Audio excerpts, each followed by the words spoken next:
వ్యష్టి సమష్టి. వ్యష్టి అంటే వ్యక్తి, ఈశ్వర అంటే సమష్టి. కాదు మహాసమష్టి.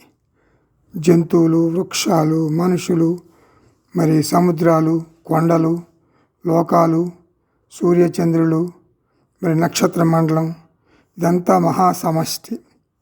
భగవంతుడు ఉన్నాడా అని ఎవరైనా ప్రశ్నిస్తే సమష్టి ఉందా లేదా అని అడగాలి. సర్వం కృష్ణమయం జగత్. ఒక సమాజాన్ని తీసుకో.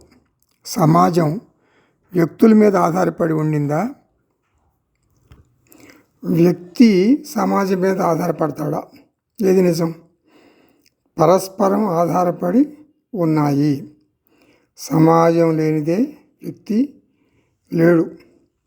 వ్యక్తుల సముదాయమే సమాజం. నేను ఒక డ్రెస్ వేసుకున్నాను అంటే అది ఎవరో ఎక్కడో తయారు చేశారు. నేను ఇప్పుడు కాఫీ తాగాను అంటే ఏమిటి?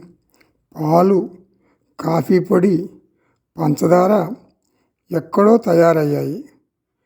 వ్యక్తి వృక్ష సంపద మీద, జంతువుల మీద ఆధారపడతాడు. మొక్కలు ఆక్సిజన్ ఇస్తాయి, కార్బన్ డైఆక్సైడ్ను తీసుకుంటాయి. మనిషి ఏం చేస్తాడు? ఆక్సిజన్ని తీసుకుని కార్బన్ డైఆక్సైడ్ బయటకు వదులుతాడు. మొక్కలకు మన కార్బన్ డైఆక్సైడ్ కావాలి, మనకు మొక్కల యొక్క ఆక్సిజన్ కావాలి.